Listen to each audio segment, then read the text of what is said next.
जीवन बलिदान, त्याग, प्रेम, अहिंसा, सत्य, निष्कपटता, निरअहंकार और अनंत सत्ता में लीन होने का नाम है। इसमें दान सर्वाधिक महत्व वाली वस्तु है। किसी को कुछ देखकर हमें उसके बदले किसी से कुछ पाने की आशा नहीं करनी चाहिए। हमें इन सांसारिक सुखों की आशाओं को समुंदर में फेंक देना चाहिए, फिर आगे बढ़ते रहना चाहिए। क्या तब हम सुखी नहीं हो पाएंगे, बल्कि परम आनंद से। किसी की भूख को मिटाकर खुद भूखा रहना और एक प्रकार का सुख है जो उसमें कभी नहीं मिलता, जिसमें खुद भूख मिटाकर दूसरों को भूखा रखने पर।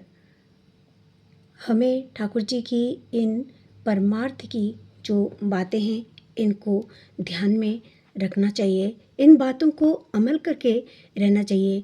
जीवन को हम जिस भाव से बलि देंगे, निश्चित ही हम उसी प्रकार का जीवन लाभ करेंगे। ये हमारे परमपिता परमेश्वर, मेरे परम आराध्य श्री श्री अनुकूल ठाकुर जी की वाणी है।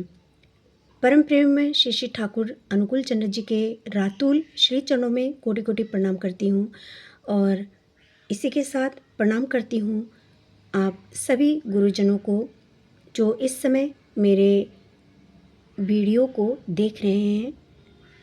मुझे उम्मीद है कि मेरे जितने भी गुरुजन हैं, माताएं हैं, भाई हैं, बहनें हैं, सभी अपने अपने जीवन में सुखी हैं, स्वस्थ हैं, प्रसन्न हैं और आनंदित हैं।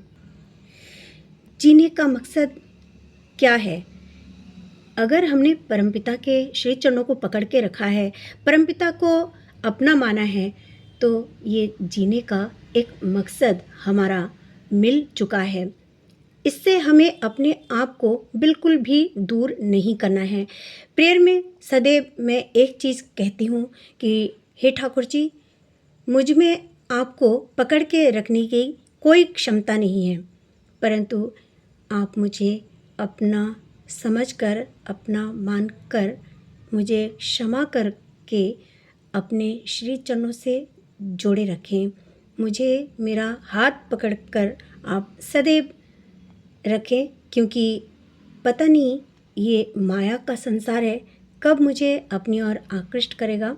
मगर कभी कभी ये लगता है कि जिन्होंने ठाकुर जी को ग्रहण किया है, उसको माया क्या, कुछ भी, कोई भी छल अपनी ओर आकर्षित नहीं कर सकता।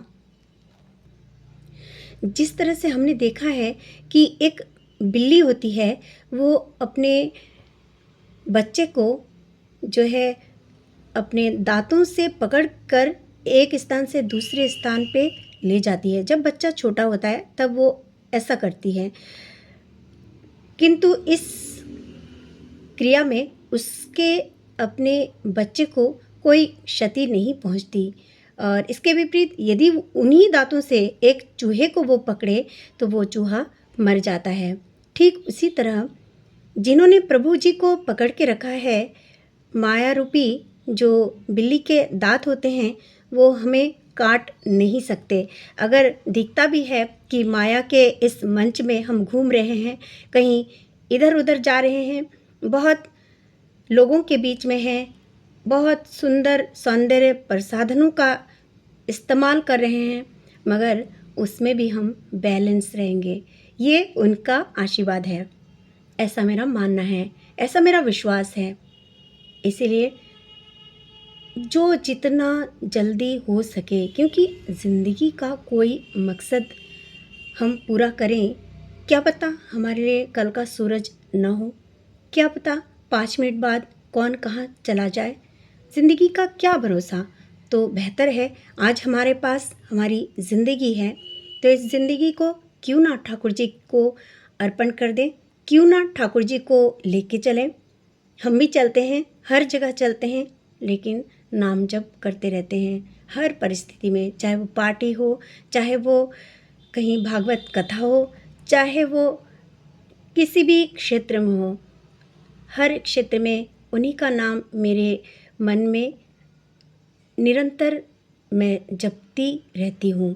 मुझे बहुत ही खुशी होती है कि मुझे तो ऐसा लगता है कि परमपिता ने ही मुझे थाम के रखा है, वरना ये नाम ऐसे ही सबकी ज़ुबां पर नहीं आ सकता। परंतु अभी भी मुझ में बहुत सारी और भी अचीवमेंट मुझे करनी है। ये मैं समझती हूँ कमियाँ हर इंसान में होती है और उन कमियों को प्रभु जी ही ठीक करते हैं। जिसने प्रभु जी को पकड़ के रखा है वो बैलेंस रहता है, अपने जीवन को सार्थक बना सकता है। वो अपने बड़ों के प्रति, अपने छोटों के प्रति, अपने घर के प्रति, अपने बाहर की जो ज़िंदगी है उन दायित्वों को भी ठीक ठीक तरीके से परिपूरित कर सकता है। ठाकुर जी के होके यदि हम सब रहें तो हम अपने जीवन को बहुत ही सुंदर बना सकते हैं, ब्यूटीफुल जीवन जी सकते हैं। सब कुछ एंजॉय करके भी परमार्थ को प्राप्त करके इस ज़िंदगी को सफल बना सकते हैं। मैं अक्सर कहती हूँ कि जो लोग टाइमली प्रेयर करते हैं, टाइमली नाम ध्यान करते हैं, टाइमली जप करते हैं, टाइमली हर काम में जप करते रहते हैं, हर कार्य को करने से पहले परमपिता का आशीर्वाद लेते रहते हैं, तो मैं कहती हूँ उनको उनके उन्नयन के लिए और सोचना नहीं पड़ेगा। क्योंकि जिन्होंने प्रभु को पकड़ के रखा है, जिन्होंने प्रभु की बातों को मानने की शपथ ले रखी है, तो किसी भी सूरत में वो हिल नहीं सकता, टल नहीं सकता और कहीं बिखर नहीं सकता। इस बात का यकीन इन श्री चरणों पे मुझे हमेशा था और रहेगा। परमपिता के रातुल श्री चरणों में आप सभी की मंगल कामना करते हुए आज यहीं मैं अपनी वाणी विराम देती हूँ। आप सभी यूं ही खुश रहें, अच्छे रहें, सुरक्षित रहें। मेरे ठाकुर जी आप लोगों को भी मेरे हाथों की तरह थाम के रखें, यही प्रभु जी से प्रार्थना है। जय गुरु, वंदे पुरुषोत्तमम।